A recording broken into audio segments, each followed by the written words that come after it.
church because we've got this big vote that's going to be right after I speak. And I know at times that can make it really hard to concentrate, but I would just like to ask you to be receptive to me, and for the next 20 minutes, just be present here with me. You know, as a kid, I had always wanted a pony. I mean, what little girl doesn't want a pony? And here I am in my finest cowgirl garb, ready to go. And my pony here is Trigger. I know it says Charger, but that was his alias, was Trigger.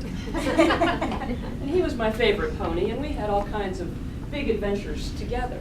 But I really wanted the real thing. And that dream finally came true when, for my 28th birthday, my husband gave me riding lessons at a local arena. I was ecstatic because I thought, yes, finally, I've been waiting for this moment. So I go off to that arena, and I started at the indoor arena where I was on a horse that was very tall, and I was amazed at how far down the ground looked. But despite that fear, I persisted. And I did very well at the indoor arena. So by springtime, I was able to move to the outdoor arena. And that was going well also. I love being out in the outdoor air, flowers blooming, riding a horse. All was great until that day that I was given El Diablo, aka Satan's horse, to ride. El Diablo probably was not his real name. It was probably Patches or Pokey or Petunia or Harold. But he was just a mild-mannered horse until I climbed on his back. And when I was just meandering around the arena with him, the instructor gave me the command to have him trot. And I did that, and right at the moment that I gave him the command to trot, something bit him in the backside, and he became El Diablo, and he took off like a shot for the gate. And I was scared. And later, the instructor said to me, Missy, I've never seen that horse move that fast. And I thought, great, I'm so glad I was on his back right at that time. So he and I are headed straight for the gate. And I didn't know what to do. So I pulled him in. I reined him hard to the right to keep him in the arena. And at that moment, he decided he'd had enough of this, and he comes to a complete stop. And at that moment, I proved all of Newton's laws of physics as I was launched into flight over El Diablo. I slammed into the fence. I sat there, stunned. And as I got up, I started making sure all of my body parts were attached and in working order. And I realized I had a decision to make. Was I going to let fear overtake me, or was I going to get back in the saddle again? Well, in the Bible, Peter has a decision to make. Is he going to let fear take over, or is he going to take the walk of a lifetime out to Jesus? So let's take a look at Matthew 14:25-32 and see what Peter does. Shortly before dawn, Jesus went out to them walking on the lake. When the disciples saw him walking on the lake, they were terrified. It's a ghost, they said, and cried out in fear. But Jesus immediately said to them, take courage. It is I. Don't be afraid. Lord, if it's you, Peter replied, tell me to come to you on the water. Come, he said. Then Peter got down out of the boat, walked on the water, and came toward Jesus. But when he saw the wind and the waves, he was afraid and began to sink, cried out, Lord, save me. Immediately, Jesus reached out his hand and caught him. You of little faith, he said, why did you doubt? And when they climbed into the boat, the wind died down. Then those who were in the boat worshipped him, saying, truly, you are the Son of God. You know what I really love about this passage is the part where the disciples, they cried out in fear, and Jesus said immediately, take courage. It's I. Don't be afraid. You know, I forget that so often. I forget that I need to take courage because I have all these crazy fears that can hold me back. I have fear of failure. I have fear of success. I have fears of what others will think about me. I have fear of snakes. I have fear of heights. I have fear of speaking in large groups of people. I have all these fears.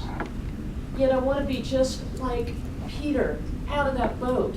I don't want to be like those other 11 disciples that were sitting in that boat thinking, I wonder what I'm missing. Am I missing the walk of a lifetime? So what about you? Do you have fears? Fears that can keep you back sometimes? What did Peter do? He took hold of that fear not, and he confirmed that it really was Jesus out there, and he does the most amazing thing. He gets out of the boat. Can you imagine what that first big step might have been like for Peter? To step out onto that wave in the water? You know, if that were me, I'd want to be sitting on the edge, and I'd be kind of putting the toe in, the back, and I'd think, okay, I've got my mask on, I got my life vest on, I got my scuba tank, and I got my flippers. Because you really can't walk on water without flippers, can you?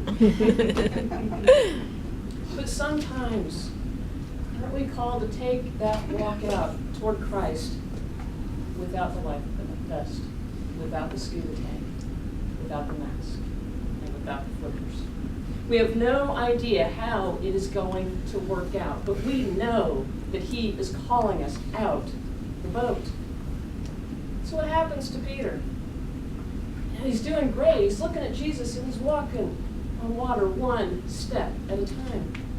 Then he thinks, hey, I'm walking on water. This is cool. There's Jesus and I'm walking on water. Then he thinks, hey, I'm walking on water. I don't know how to walk on water. I can't walk on water. What are we doing out here? And that wind is really, really strong. And those waves are getting really, really high. I can't do this. I don't know how to do this. And he takes his eyes off Jesus. And he sinks. That's what happens to me. When I take my eyes off of God, I sink. I get scared. And then my inner control freak takes over. And instead of being content with my eyes on God, taking one step at a time, I suddenly need to know what my next 50 steps are. Now, every year we have this great family retreat that we do. We go to a cabin in either Kentucky or West Virginia, and we meet Jim's family there from Indiana. And we meet in Kentucky or West Virginia because it's halfway for the North Carolina contingent and halfway for the Indiana contingent. Well, a couple years ago we met in Kentucky, and I love the way we camp because it's in a cabin with a refrigerator, a bed, a shower, toilets that flush, and of course a microwave. I mean, really, can you camp without a microwave? This particular year, we were spread out across the park, which really is not a big problem, but we were spread out, and all was good. We were there on the 4th of July, the day of, and several of the other campers had moved out. So my family, me, Jim, and the girls, it really is, because it is one step at a time, and we want to know what will happen next. And maybe you're like me, you play that what if game. What if I do this, and this happens? What if I succeed? What if I fail? What if? And then what? I play the then what game too. Then what will happen? And then what will happen? And then what will happen? One of my favorite Bible verses is Isaiah 41:13. For I am the Lord your God who takes hold of your right hand and says to you, do not fear. I will help you. That is the then what. Then what happens is the God of the universe is going to take you by the right hand, and he's going to say, do not fear. I will help you. Just like he did with Peter, he's going to reach out his hand and pull us up out of the wind and the waves. In the beginning, I told you about my little horse adventure. On that day in the arena, I would like to say that I fearlessly climbed back on El Diablo and rode off into the sunset.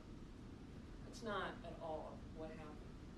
I fearfully got back on that horse, and we walked very slowly around the arena. But I got back on the horse. I I didn't let fear win. Why is it important to be like Peter and take that first step out of your boat, even if it's fearfully? Because that is where Jesus is. And if we don't get out of the boat, we will never find out all of the amazing things God has planned for our lives. So what about you? Are you being like Peter, fully out of the boat, walking on water towards Jesus? Or do you have one foot in and one foot out of the boat? Or are you sitting smack dab in the middle, all comfy and cozy, like in your boat? And you're looking at that wind and those waves and you're thinking, man, that's too strong. I can't do that. Look up, because Jesus is saying, come, I have got you. Let's go take the walk of a lifetime.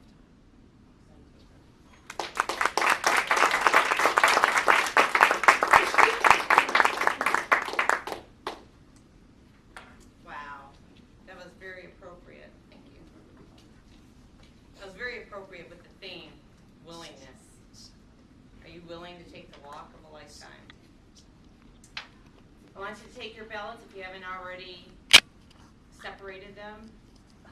Give me a time, 1 minute on the clock, please, Peter, and fill out a point of polish and some encouragement for Missy Carlson, please.